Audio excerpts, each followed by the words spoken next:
Apa kabar pemirsa yang ada di rumah? Ketemu lagi tentunya di suasana yang baik dan juga bahagia, sehat, senantiasa, serta mulia. Ayo, komplit.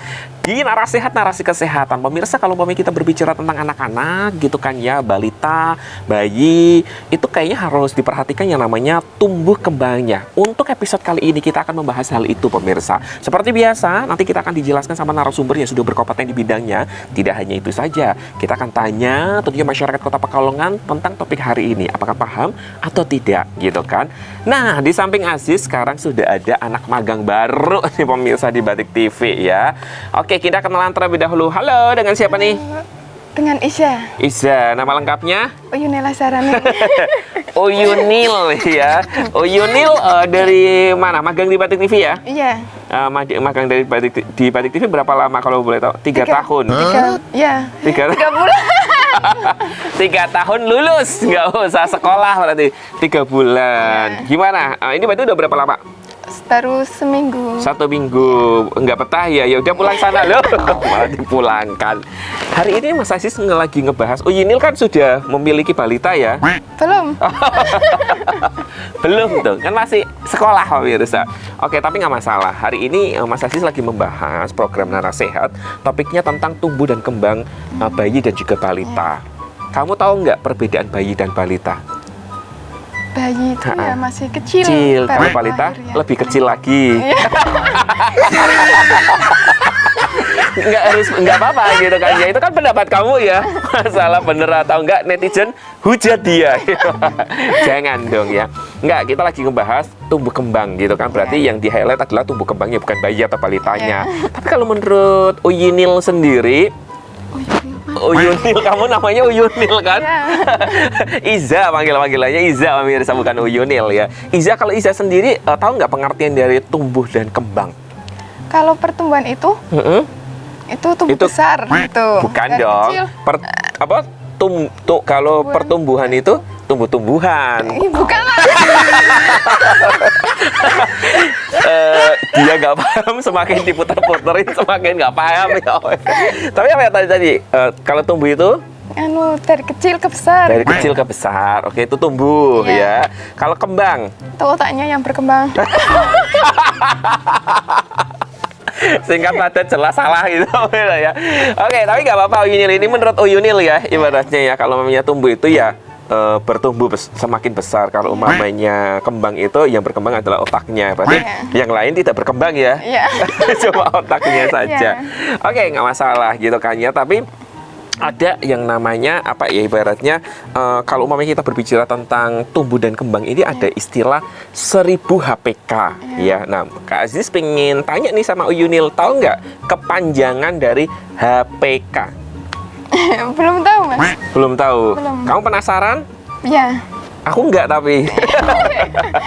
Ya udah, kalau penasaran ya, nanti kita lihat ke kamera situ, nanti kita nunjuk bersama, terus kita bilang check it out, oke? Nanti akan dijelasin sama tentunya narasumber yang berkompeten di bidangnya, oke? 3, 2, 1, check it out. Check.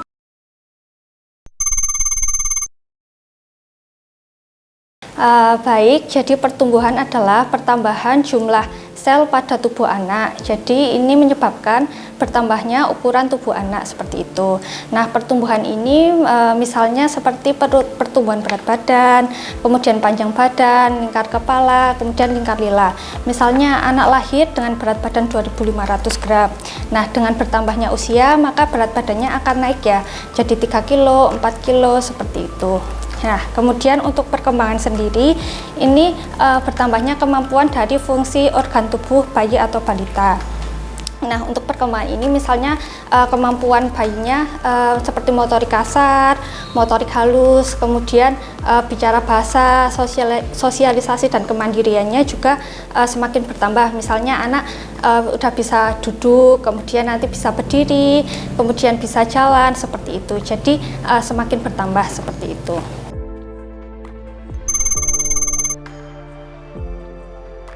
Oke, baik. Jadi pertumbuhan pada bayi dan balita yaitu penimbangan secara terus-menerus berkesinambungan dan teratur.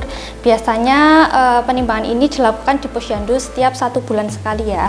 Nah, dengan pertumbuhan ini biasanya kan kalau di posyandu itu bayi dan balita dilakukan penimbangan, kemudian pengukuran panjang badan. Nah, nanti kalau misalnya kita sudah menemukan berat badannya, kita biasanya tulis di buku KIA itu di KMS. Nah, nanti akan membentuk grafik pertumbuhan. Nah, grafik pertumbuhan itu nanti akan dibandingkan dengan standarnya sesuai dengan usianya, apakah pertumbuhannya sesuai dengan usianya atau tidak.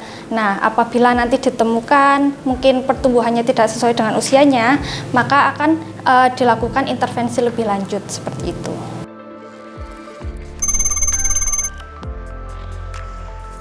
Oke, jadi red flag pada bayi dan balita yang perlu ibu-ibu atau mungkin kita ketahui bersama ya, untuk pertumbuhan itu yang pertama infeksi yang berulang dan berat. Misalnya anak itu mengalami infeksi saluran pernapasan, atau misalnya mengalami infeksi saluran kemih, atau misalnya infeksi kulit. Nah, apabila anak sakit kan biasanya misalnya sakit anak itu nggak mau makan jadinya. Nah, kalau misalnya anak nggak mau makan, otomatis dia tidak mendapatkan nutrisi.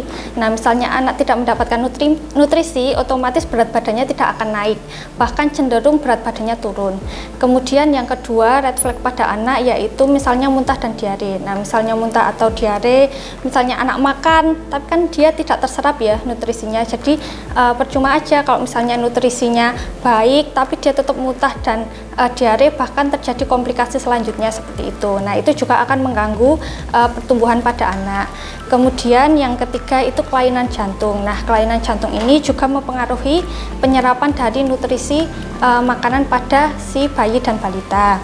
Kemudian yang ketiga, misalnya adiknya atau anaknya itu udah makan makanannya udah baik, frekuensinya juga sudah cukup, tetapi kok berat badannya nggak naik. Nah, itu kita perlu mewaspadai dan kita melakukan pemeriksaan lebih lanjut. Kenapa sih kok makanannya intake-nya sudah bagus, sudah adekuat, tetapi berat badannya naik? Nah, mungkin ada penyakit lain atau misalnya memang butuh intervensi lain, maka harus segera dilakukan pemeriksaan misalnya ke dokter atau misalnya ke puskesmas seperti itu. Nah, untuk gangguan pertumbuhan dan pada bayi dan balita sendiri itu macam-macam ya. Ada misalnya gizi kurang, kemudian berat badannya kurang, gizi buruk, kemudian tinggi badannya pendek. Kemudian misalnya anaknya zaman sekarang ini malah banyaknya itu berat badannya itu berlebih. Jadi kadang-kadang kita senang lihat bayi kayak gitu, lucu, berat badannya gemuk, nutrisinya lebih kayak gitu. Padahal sebenarnya kalau misalnya berat badannya berlebih itu juga akan mengganggu seperti perkembangan otot, kemudian resiko penyakit seperti tekanan darah tinggi, kemudian gula seperti itu.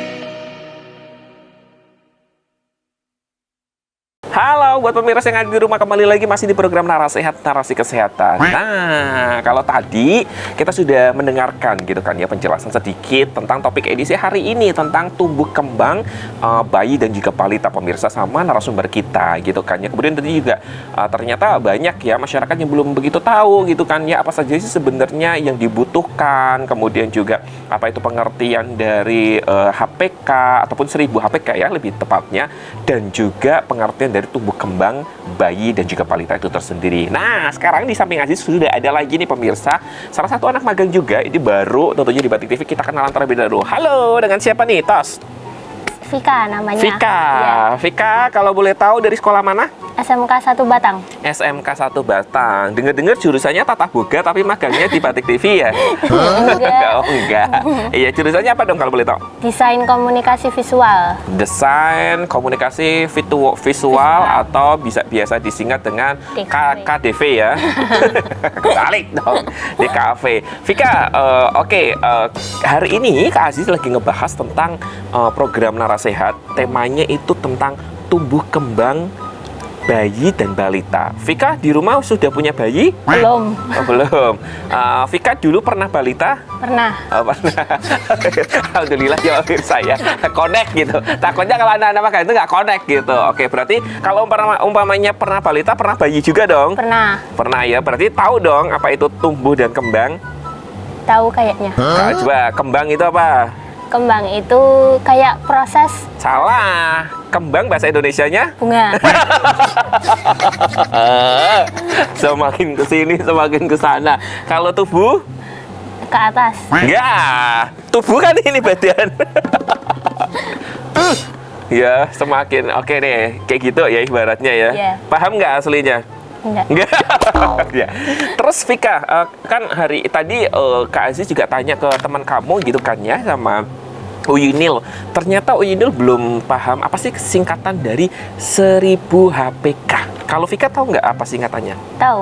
Apa? 1000 hari pertama kelahiran. Woi, tepuk tangan dong. Gila kan. Kok tahu sih Vika? Nyontek ya? Nyontek ternyata sih Vika. Tapi nggak apa-apa pemirsa ya. Tapi menurut kamu ya Vika, ya, ini yang paling penting. Yang penting itu bukan apa itu kepanjangan dari 1000 HPK. Tapi pengertiannya yang paling penting. Menurut Vika, 1000 HPK itu pentingnya di mana? Di perkembangan anaknya tersebut. Gimana tuh? Kayak ini anaknya udah bisa jalan merangkang kayak gitu. Lu Indonesia masih nilainya 9,7 ya. Mengarang bebas ya saya. Yang penting menjawab. Tapi bagus kayak gitu ya, bagus. Inisiatif kreatif berarti. Ya kayak gitu kalau mamanya 1000 HPK. Tadi kan Vika sudah bener ya, kepanjangan dari 1000 HPK adalah 1000 hari pertama kelahiran. Nah, 1000 hari pertama kelahiran ini biasanya ditentukan bagi anak tersebut kecerdasannya, perkembangannya, pertumbuhannya baik atau tidak seperti itu, atau biasa dikenal dengan istilah golden age. Tahu golden age apa? Golden artinya? Emas. Salah dong, toko roti dong. Golden emas. Kalau age? Umur. Ya udah deh, terserah dia gitu ya pemirsa ya. Dia mau ngapain aja. Tapi kamu penasaran kan penjelasan dari ahlinya seperti apa secara detail? Penasaran? Penasaran? Oke, kalau penasaran nanti lihat kamera itu, terusan bilang kita bersama-sama check it out, oke? Check it out. 3, 2, 1, Check it out.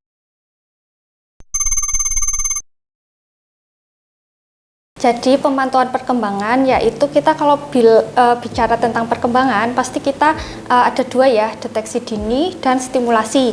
Jadi kalau deteksi dini ini untuk pemeriksaan lebih dini ya, untuk mengetahui apakah perkembangan anak ini sesuai dengan usianya atau tidak, seperti itu. Sedangkan stimulasi dini ini yaitu jadi kita merangsang otak bayi agar nanti perkembangan seperti motorik kasar, motorik halus, kemudian bicara bahasa, sosialisasi dan kemandiriannya itu sesuai dengan usianya, seperti itu. Jadi kita kalau bicara perkembangan pasti kita akan membahas tentang deteksi dini dan stimulasi. Nah, untuk perkembangan ini misalnya contohnya itu yang pertama motorik kasar. Kalau motorik kasar itu hubungannya dengan otot-otot besar seperti berjalan, duduk, kemudian berdiri. Kemudian kalau motorik halus itu berhubungan dengan otot-otot halus dan koordinasi ya. Misalnya anak udah bisa memegang pensil, memegang makanan, sendok, seperti itu. Kemudian untuk bicara dan bahasa. Nah, untuk bicara dan bahasa ini biasanya anak itu dia bisa mengungkapkan apa yang dia mau. Misalnya dia mau makan, dia mau minum, dia mau tidur, seperti itu. Jadi dia ekspresif, mau mengatakan apa yang dia mau. Kemudian dia juga bisa mengetahui apa yang dibutuhkan oleh orang lain, apa yang diperintah oleh orang lain. Misalnya membuang sampah, maka dia mengerjakan membuang sampah, seperti itu. Kemudian sosialisasi dan kemandirian. Ini misalnya anak udah bisa makan sendiri, kemudian bisa bermain sendiri atau memakai baju sendiri, seperti itu.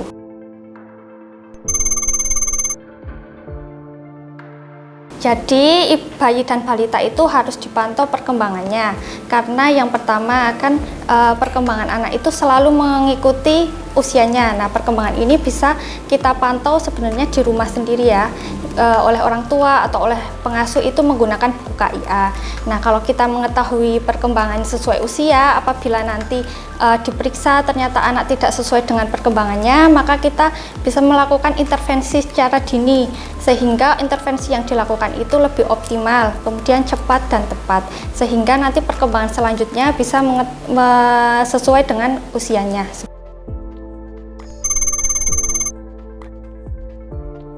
Jadi untuk red flag dari perkembangan itu sendiri, itu yang pertama, misalnya anak berkembang tidak sesuai dengan usianya. Biasanya kita menilai ya paling mudah itu menggunakan buku KIA. Jadi untuk perkembangan bisa dinilai bisa diperiksa menggunakan buku KIA.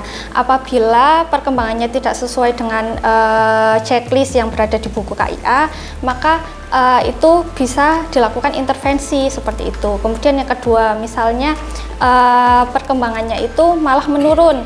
Misalnya saat ini diperiksa dia bisa mengucapkan 5 kata, 7 kata, 10 kata, tapi pemeriksaan selanjutnya dia tidak bisa mengatakan sama sekali kata. Bahkan kalau misalnya diajak komunikasi dia tidak fokus seperti itu. Nah, itu sebagai red flag dan harus segera dilakukan pemeriksaan lanjutan ke fasilitas pelayanan kesehatan terdekat.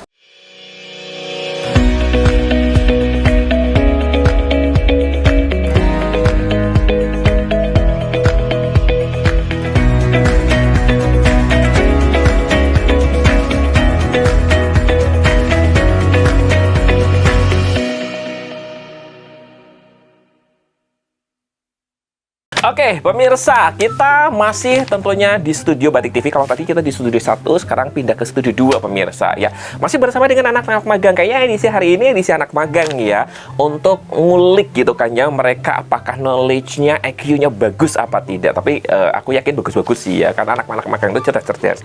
Oke, sekarang kita kenalan terlebih dahulu dengan siapa nih? Kenalan. Tosa. Oh iya.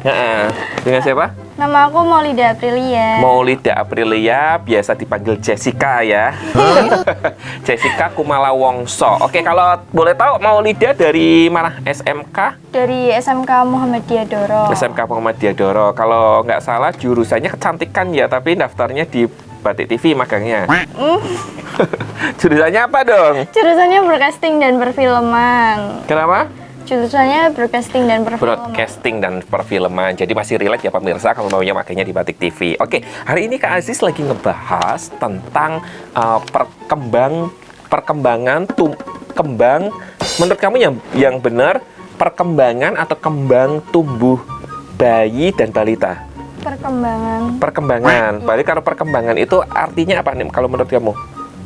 Pertumbuhan. Salah. Perkembangan kalau Indonesianya kembang apa? Bunga. Berarti perbungaan. Ada bunganya ya kayak Ada bunga gitu kayak banyak. Tapi kalau menurut kamu tumbuh kembang bayi dan balita itu apa? Apa ya? Apa? Yang setahunnya aja kamu pernah balita? Iya pernah dong. Kamu pernah bayi? Pernah. Nah, harusnya bisa tahu dong apa menjelaskan tumbuh dan kembang bayi, balita dan juga bayi. Kalau umpamanya makan nasi, harus minum air putih. Oke, kita skip ya pemirsa ya. Nggak apa-apa kalau nggak tahu, nggak apa-apa ya. Ini namanya juga kan bukan ahli kesehatan kan. Jurusannya apa tadi? Broadcasting. Jadi nggak masalah ya, nggak tahu. Kemudian nih ada lagi. Kalau menurut kamu kan kalau tadi tumbuh kembang bayi dan juga balita itu ya bertumbuh dan berkembang gitu ya, semakin besar. Nah, kalau menurut kamu red flag bayi dan juga anak itu tahu nggak apa? Red flag? Enggak. Red flag apa? Tahu red flag nggak? Red flag berarti kejadian tiba-tiba dia datang kepada. Semakin kesana semakin kesini, kamu penasaran nggak penjelasan dari ahlinya ya, dari bidan yang akan menjelaskan perihal materi tumbuh dan kembang bayi dan balita. Penasaran? Penasaran. Ya udah, kalau penasaran nanti kita lihat ke kamera situ. Kamera ini nanti kita bilang bersama-sama check it out. Oke? 3, 2, 1 check it out.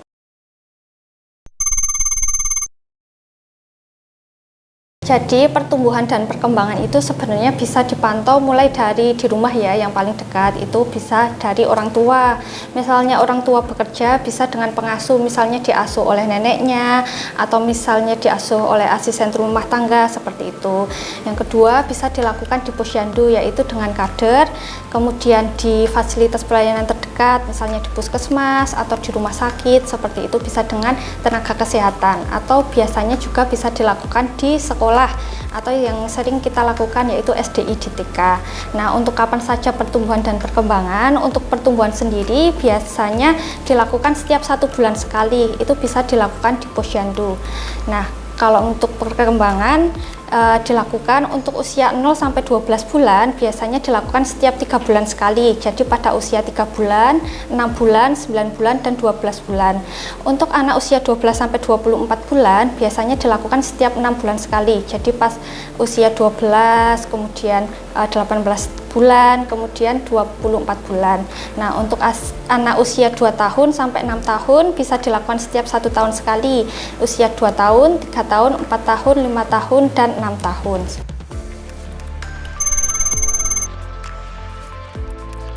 Kalau kita bicara tentang pertumbuhan perkembangan, pasti tidak pasti berkaitan dengan 1000 HPK. Jadi 1000 HPK adalah 1000 hari pertama kelahiran, di mana 1000 hari pertama kelahiran ini merupakan fase penting untuk bayi dan balita.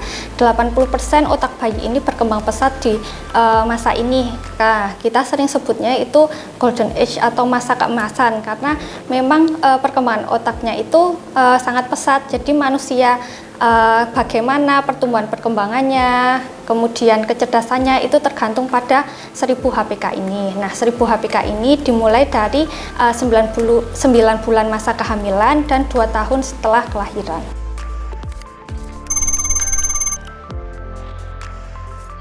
Jadi untuk mengoptimalkan 1000 HPK ini ya, kita dimulai dari fase kehamilan. Jadi ibu hamil harus memenuhi nutrisinya.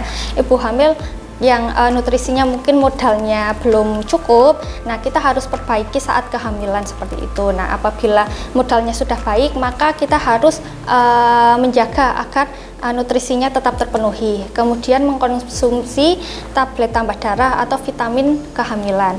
Kemudian ibu hamil juga wajib untuk memeriksakan kehamilannya minimal selama kehamilan itu 6 kali, yaitu 1 kali pada trimester pertama, 2 kali pada trimester kedua, dan 3 kali pada trimester ketiga.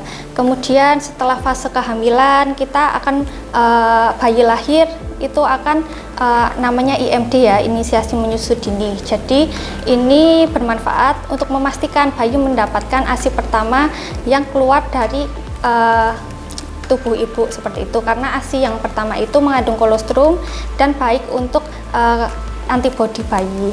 Kemudian setelah IMD dilanjutkan dengan ASI eksklusif, yaitu pemberian ASI selama 6 bulan tanpa makan pendamping apapun. Jadi benar-benar ASI saja, tidak ada pisang, tidak ada kopi, tidak ada teh atau mungkin kurma seperti itu ya. Jadi benar-benar ASI aja, tidak boleh diberikan ASI formula juga. Benar-benar ASI selama 6 bulan, kecuali apabila memang periksa ke dokter atau ke bidan diberikan vitamin atau obat-obatan tertentu seperti itu. Kemudian setelah ASI eksklusif, nanti setelah 6 bulan diberikan makanan pendamping ASI. Nah, makanan pendamping ASI ini juga harus diperhatikan untuk teksturnya, frekuensinya, nutrisinya seperti itu. Harus cukup untuk bayi seperti itu. Selain itu, setelah ASI 6 bulan juga bisa dilanjutkan ASI sampai 2 tahun. Setelah ASI nanti dilakukan penimbangan juga ke posyandu per bulan ya. Jadi setiap 1 bulan sekali paling tidak melakukan penimbangan di posyandu untuk memantau pertumbuhan dan perkembangan bayi. Kemudian melakukan imunisasi dasar lengkap. Selain itu juga pola asuh orang tua juga sangat penting, karena bagaimana kita menyayangi anak, mendidik anak, misalnya membatasi gadget seperti itu. Kemudian yang terakhir yaitu tentang kebersihan. Jadi kebersihan itu penting, karena jika kebersihan itu misalnya kotor seperti itu, maka anak akan rentan terjadi penyakit seperti muntah dan diare. Nah, kalau misalnya anak muntah dan diare, otomatis nutrisinya tidak adekuat dan tumbuh dan kembangnya juga tidak akan optimal seperti itu.